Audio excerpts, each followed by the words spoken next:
The Future History of Energy and Transportation. Documenting the paradigm shift from the era of oil and internal combustion to the era of robotics.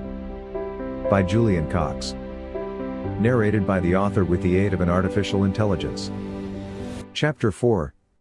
The US Dollar Reserve Currency. Author's note: out of necessity, this work is US-centric because the US dollar reserve currency is the explanation for many things that otherwise make no sense. Also, because without navigating a good outcome in US dollar terms, the threads of the future appear to intersect in a global war, beyond which the future history of human civilization, let alone energy and transportation, is no longer readily visible to this author, nor would it likely be of enduring relevance to the reader. Some quotes. U.S. Secretary of State John Kerry: if we turn around and nix the Iran nuclear deal and then tell them, you are going to have to obey our rules and sanctions anyway, that is a recipe, very quickly, for the American dollar to cease to be the reserve currency of the world. President Barack Obama, August 5, 2015, we cannot dictate the foreign, economic and energy policies of every major power in the world. In order to even try to do that, we would have to sanction, for example, some of the world's largest banks. We'd have to cut off countries like China from the American financial system. And since they happen to be major purchasers of our debt, such actions could trigger severe disruptions in our own economy and, by the way, raise questions internationally about the dollar's role as the world's reserve currency. Since the conclusion of World War II and especially since dislocation of the US dollar from the gold standard in 1971, the USA has operated a military-skewed, debt-funded market mechanism loosely termed the petrodollar, intended to favor the USA with privileged access and strategic control over global oil resources, especially those of the Middle East. This petrodollar has since been modeled to encompass the financing of non-US production and global shipping of foreign raw materials and manufactured goods, as well as harnessing the products of foreign labor of all kinds for US consumption, but also peer-to-peer third-party consumption. The largest single component remains the US dollar-denominated global oil trade. Yet the most critical key product in circulation from the perspective of the US Federal Reserve System, and hence the key driver of US policy for the past 70 years, is not oil, foreign goods or even foreign labor, but its counterparty, the market for US dollars to hedge inflation against a trade imbalance in foreign goods and to buoy the US dollar-denominated debt market that funds the US government, hence the US military, in a circle of questionable virtue. To be clear, the US national debt is not designed to be settled, except by issuing more debt. Some commentators refer to this as a Ponzi scheme, meaning a covert form of fund marketing scheme that is apt to collapse once investors realize that the attractive returns that entice them in are in fact simply a cut of their own money. It isn't. The US military is an integral component of a system that sustains what would otherwise be a Ponzi scheme operating in plain sight. The difference is that new and existing lenders are encouraged by the presence of a vast debt-funded US military to continually up their lending, despite knowing that while the borrower can pay interest, it has no intention of repaying the principal from any source besides additional lending, as likely as not, from them. Thus the US dollar reserve currency is more accurately defined as having the anatomy of a somewhat benign and principled protection racket.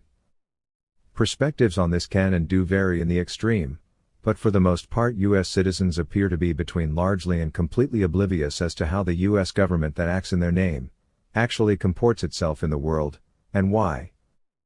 Because the US currently consumes more than it produces, the ability to sell more debt and to maintain offshore demand for the US dollar is not simply a boon to the US economy, it's an existential requirement.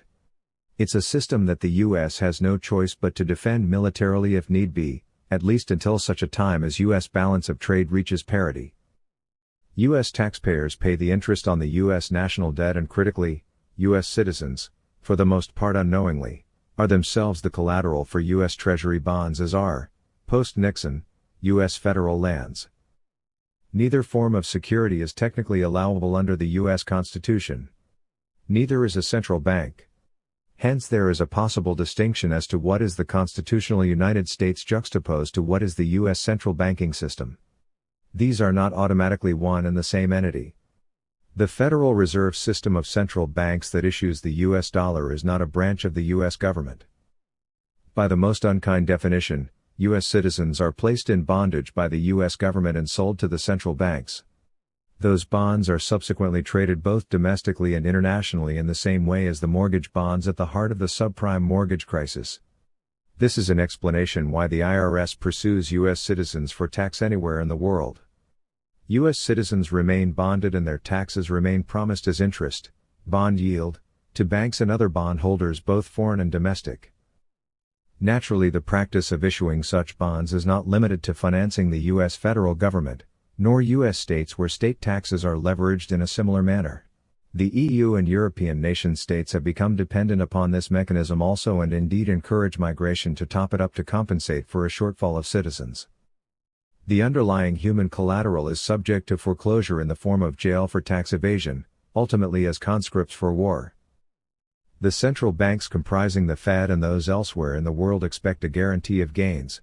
The Fed, for example, is guaranteed 6% dividend by the U.S. Treasury come rain or shine, but do not expect to assume the ultimate risk implicit in their lending decisions or even their derivatives trades leveraged from those bonds. Instead, they expect governments to cooperate with their banking obligations in seniority to their citizens and to bail them out even in the event of willful negligence. Iceland is a rare example of elected officials foreclosing banks in preference to the homes and businesses of their voters. The U.S. dollar reserve currency incorporating the petrodollar is maintained under U.S. military protection in the case of oil-producing and consuming U.S. allies and by threat of sanctions and invasion for the remainder. In customer markets, the reserve currency status is generally maintained by treaty supported by a great deal of diplomacy and internal interference covering at least 90 countries, not the least of which is aimed at ensuring that oil cannot be sold unless sold in U.S. dollars nor bought without first purchasing U.S. dollars to pay for it. Such efforts have resulted in the overthrow of an estimated 81 foreign governments, some very overtly.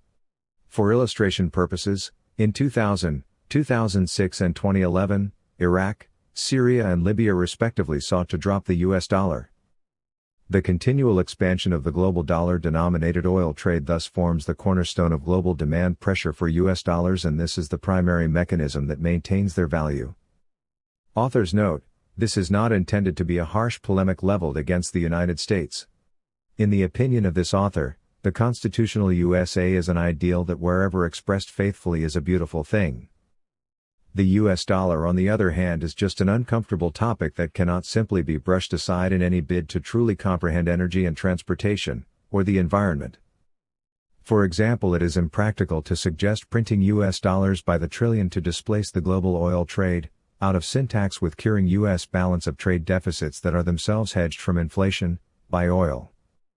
It should already be obvious that the mere announcement in earnest of such a plan by an incumbent U.S. administration would collapse the U.S. economy domestically and the global U.S. dollar economy immediately, by pulling the rug of global economic confidence in U.S. revolving debt, thereby pulling the rug from the ability to parlay U.S. oil hegemony into a sustainable post-oil U.S. economy, and would instead result in a trade siege.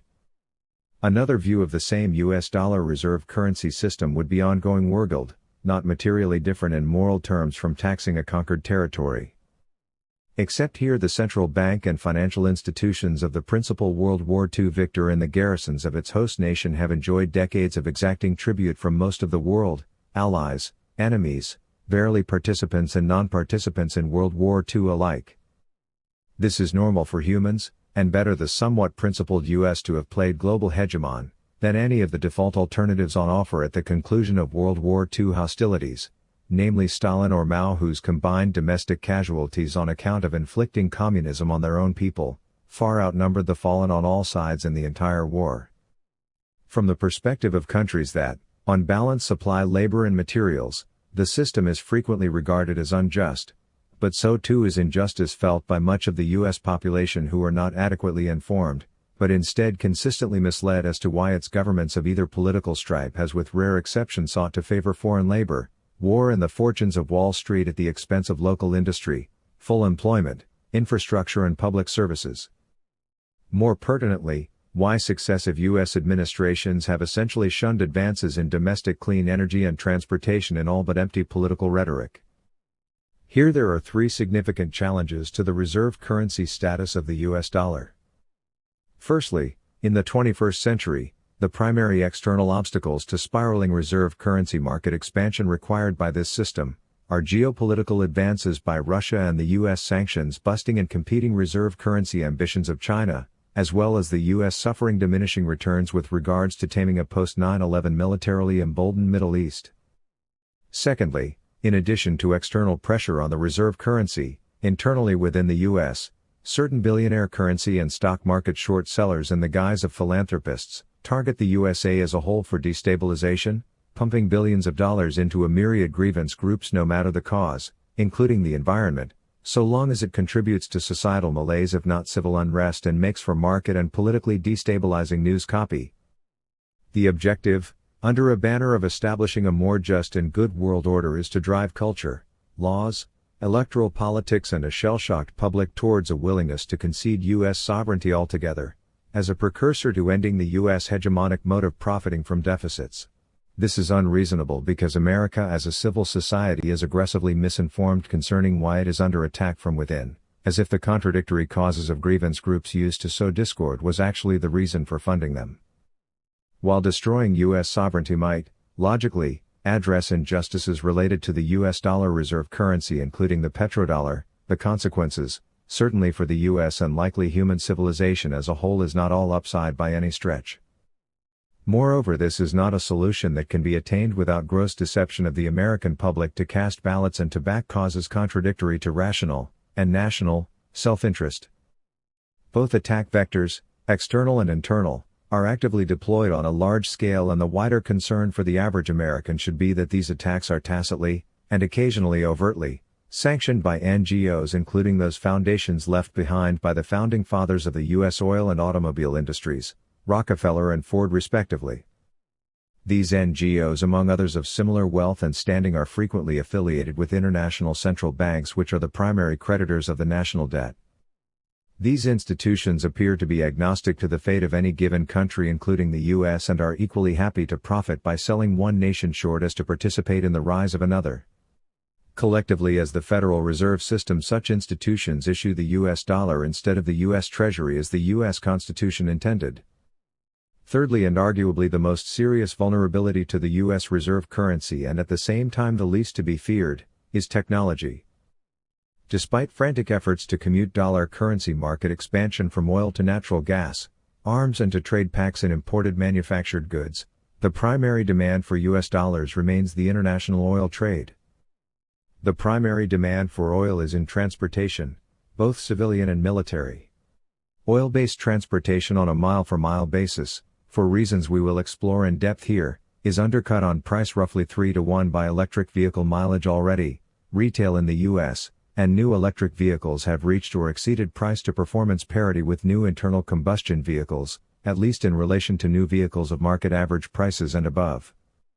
This is before suddenly burying internal combustion competitively with IoT synergies, full autonomy. Any business that is set up to be undercut by its competition this severely has issues. Size is no defense due to the equal and opposite scale of the opportunity to compete.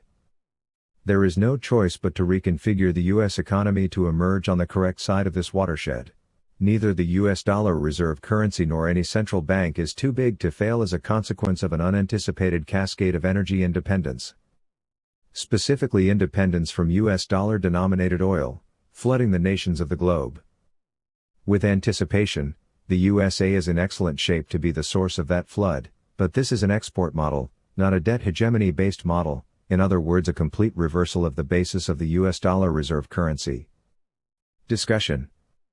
Any fundamental technology used to harness and deploy energy, such as the harnessing of fire and the invention of the wheel at the dawn of civilization, is senior to both politics and finance. Short of reducing global civilization completely to rubble, technology shifts can only be hindered for a while, not stopped. Oil, and fossil fuels generally, are a cost item. Wealth is the result of services rendered by machines, such as cars, but more broadly every labor-saving and superhuman device from iPhone to helicopter and much besides. It is only possible to charge money for oil and other fossil fuels for use in energy and transportation when oil and similar is the gatekeeper to accessing the services of machines. To the extent that the U.S. dollar reserve currency is dependent upon remaining a gatekeeper to oil, it is equally vulnerable to becoming worthless with the rise of modern energy and transportation technologies that offer those same services directly and with greater labor-saving utility and even more compelling superhuman faculties, in combination with compute power, while bypassing fossil fuels, and thus potentially the US dollar, altogether. The reserve currency is particularly vulnerable when ambient energy capture technology such as solar is readily available to, and affordable by every nation on Earth and offers the potential to be owned individually or in small collectives by every person on Earth. This is a form of wealth distribution in which no permission need be sought from a benevolent leader, nor is there any need for redistribution by force under a banner of socialism, neither can it be denied by military hegemony. This is because the technology inherently lends itself to broadly distributed capitalism, individual liberty and empowerment, with actual power. In other words, a good match for the American ideal of the unalienable right to life, liberty and the pursuit of happiness, if one were to look to Thomas Jefferson's inspiration for it, John Locke, the natural right to life, liberty and property. The same applies to cars. Internal combustion vehicles are marketed to Americans as the freedom of the open roads from Little League upwards, yet without the individual liberty, or the voluntary collective liberty of small groups, to own the means to power a car, as well as to own the car itself. Every mile is rented from OPEC or some other central authority, on whatever terms are dictated at the pump. All of this is challenged by the advance of technology. While large-scale strategic projects based on renewable energy are still very much in play, modern energy and transportation technology does not excessively favor supply-side resource concentrations, with the possible exception of data network infrastructure. For reasons discussed in the concluding chapters, there is a gross error of assumption at this time of writing that pervades the auto industry and its analysts, one that insists individual car ownership is destined to decline, to be displaced by corporate ride-sharing fleets with the advent of fully autonomous vehicles. The error rests on the assumption that depreciation persists, or can be forced to persist for consumers, firewalled from any opportunity for individuals to purchase an economically productive asset for themselves. This is hubris on the part of those corporations, to overestimate accessibility of equity and loan capital of a single corporation however large to build its fleet, when compared to the aggregate capital accessible by the entire customer market with whom they must compete for asset ownership. This is true today with billions of depreciating vehicles on the roads, in aggregate far exceeding the combined value of those corporations that produce them. This has no prospect of inversion with the advent of vehicles and other machines capable of supplying transportation and other useful work autonomously. He who sells all the world an autonomous vehicle and enjoys a share of software revenues with the world, instead of attempting to buy all of the world's autonomous vehicles himself, wins. Technologies like oil wells and steam turbine power plants lend themselves to ring fencing, leaving customers trapped as consumers with limited options to accumulate the assets necessary to compete as owner-producers. Because on a small scale those technologies are highly inefficient, unpleasant in terms of noise and fumes, and maintenance-intensive, they do not lend themselves to private installations in and around homes and offices. Yet the legacy of margin structures from central production through wholesale and retail delivery leaves those technologies wide open to circumvention, disintermediation, by discrete, noiseless, fume-less, low-maintenance technology, such as a solar roof and storage batteries, especially when the marginal cost of installation is offset, as is the case with a solar roof, in that it also provides value in the form of shelter. Already green bonds are being written to fund infrastructure-scale solar projects the world over, and these are an indirect competitor in the bond markets with U.S. Treasury bonds, because there is no special reason why these bonds should be US dollar denominated, if for example the project is undertaken in Indian rupees. Commuting to these financial products is probably the best way for banks to shore up the global financial system, and to the extent these green bonds are voluntarily, or by treaty US dollar denominated, then that would be quite the reprieve. The post-World War II history of the ability to obtain the resources and labor of foreign countries in return for US dollars, amounting to little more in return but permission to access oil, was a terrific way for the US in general and Wall Street in particular, to enjoy the World War II win for many decades. Now however, it is something of an overplayed hand in which counterparties, like Saudi Arabia and China, have felt on occasion emboldened to make demands upon the US under threat of dumping US dollar denominated debt, US Treasury bonds, thereby devaluing them and making it harder for the U.S. to raise funds critical to running the U.S. government. The USSR and subsequently the Russian Federation has been a belligerent against post-war U.S. dollar hegemony from the outset, perhaps on account of taking the brunt of World War II casualties, anywhere between 20 to 35 million deaths, for the win yet receiving comparatively little in return. China has performed something of an economic judo move, absorbing the thrust of U.S. policy with its vast labor resources to obtain technology and manufacturing techniques to build out its own military-industrial complex on a scale to rival the U.S. and to do so on a far more solid industrial footing than selling debt. Continually raising debt finance, the U.S. national debt ceiling, is what funds rolling U.S. deficits in government spending. Supplying U.S. dollars for circulation in third-party foreign trade, including the expansion of the global U.S. dollar-denominated oil trade, is required to prevent the U.S. dollar succumbing to inflation, if not hyperinflation. This is the subject of U.S. monetary policy. Commencing in the 1980s, the world's major U.S. dollar oil exchanges were bought by a handful of large international investment banks, chiefly amongst them Goldman Sachs, J.P. Morgan Chase and Citigroup. More recently, Russia and China have sought to set up their own oil exchanges and have sought to trade with each other and with Venezuela and Iran to bypass the U.S. dollar. U.S. concessions to Iran have been made amidst and despite hostility, to continue to trade their oil in U.S. dollars. Others have sought to lay gas pipelines through Syria to the Mediterranean to compete with Russia and to wrestle control of Russia's gas pipeline access to EU markets via Ukraine. Japan seeks to free itself as a large importer of natural gas by exploiting offshore methane hydrates. Indonesia and Malaysia have slashed and burned vast tracts of virgin forest for palm oil. Venezuela is a pitiable example of a government meeting its promises to bondholders before those made to its citizens. Pitiable regardless of the internal logic of that state of affairs. These are just some of the battle lines at the conclusion of the fossil fuel era and at the conclusion of core World War II technologies of internal combustion and steam turbines. The purpose of explaining this is to demonstrate why public and scientific concern over emissions and the desire to artificially restrict fossil fuel consumption is met with often baffling resistance in the form of deception from the left and with obstinance and denial from the right of U.S. politics. Despite the many egregious excesses of the fossil fuel industry and of gasoline refinery interests, the true elephant in the room is not oil. It's debt. Specifically unsustainable escalating debt expended on cash burn. Oil addiction is a subset of debt addiction and hence the unholy alliance of both left and right of U.S. politics, each entrenched, differing only in style.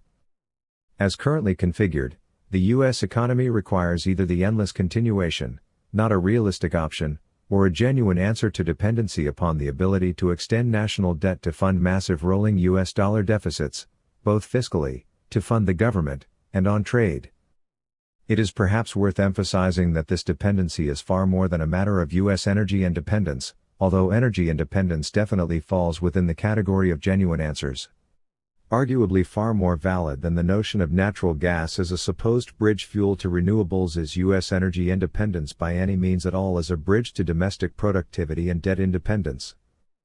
Ultimately to limit market disruption to a local shake-up instead of a national shakedown on the international stage. Ordinary price competition internally within the U.S. will see to it that the bulk of U.S. energy independence is delivered by renewables and rapidly so. What U.S. renewables cannot compete with is foreign production, of anything, as a means of propping up U.S. monetary policy, as a sink for money printing. There are now more U.S. dollars in cash and debt obligations in circulation outside the USA than within the U.S. domestic economy, far more than can sensibly be redeemed by the U.S. economy without resorting to selling public land out from under its people, allocating green cards in bulk to unfriendly nations to settle the U.S., if not de-restricting migration in bulk as a bargaining chip to sell bonds. Without a change of U.S. policy and economic activity in the direction of net productivity and the ability to overwhelm cash burn with the accumulation of assets, issuing even more debt, is an economic imperative, and the inability to do so will result in recession and worse. Fiscal responsibility in government is no small matter of say 2% versus 5% in government overspending. Despite all efforts to negotiate diversified U.S. dollar-denominated trade pacts, any shortfall of the U.S. government's ability to raise debt finance, in amounts of less than half of the total global U.S. dollar-denominated crude oil trade, results in a U.S. recession. Prior to reversing U.S. trade and fiscal budget deficits to achieve a net productive U.S. economy, the USA is effectively under an incipient international siege should anything threaten, or result in, a collapse in demand for the U.S. dollar reserve currency, and guarding against the economic impact of such an event on Wall Street is the central preoccupation of the U.S. government, next to rhetoric to avoid public alarm. This is why for the past 70 years, the U.S. could not fail to act to defend the fossil fuel status quo regardless of the public narrative on the environment and regardless of who occupied the White House. In later years, the U.S. public narrative on the environment has been a distraction aimed at pushing emissions tied to U.S. consumption abroad, resulting in modest local emissions reductions, while global emissions are pushed by U.S. policy to an all-time high. The U.S. EPA records U.S. emissions while omitting four major line items directly attributable to U.S. policy and related to U.S. consumption. Overseas mining and drilling for U.S. dollar-denominated consumption. Overseas manufacturing for U.S. dollar-denominated consumption. International peer-to-peer shipping of U.S. dollar-denominated goods. U.S. military support for all of the above. In contrast to the Think Globally, Act Locally climate action byline, this is Think Locally, Pollute Globally, and it is inescapable, scientific warnings and consumer protest, notwithstanding. There is a solution. There is a genuine answer in the form of U.S.-led economic expansion, and it is hidden from received wisdom. U.S. policy as of Jan 20, 2017 seemed to be turning to address this issue head-on in a cogent fashion, taking into account the repatriation of manufacturing locally to markets served and to address energy independence and trade imbalances. For the most part, deregulation strips protections from monopoly-scale global polluters. Localization, the reverse of global outsourcing, exposes wasteful legacy practices to price competition from new technologies head-on, in the ordinary mode of commerce. To actually think globally and act locally, ultimately looks like this: the Tesla Gigafactory, Nevada, USA. This is neither a product of the right nor the left of politics but an entirely new technological alternative to internal combustion and the oil industry with its intrinsic links to consumption and debt. This Gigafactory concept addresses energy independence, trade balance, localization with regards manufacturing, localization of labor and the minimization of bunker oil-fired and U.S. Navy-escorted global logistics. As for stabilizing the U.S. economy and world balance of power, the U.S. already possesses the energy, transportation and robotics technology the world will come to value above oil and internal combustion. The U.S. possesses a commanding lead in that technology.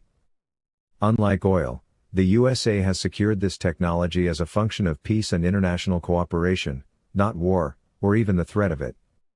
It has done so without reference to the Middle East or dependency upon any foreign resource concentration.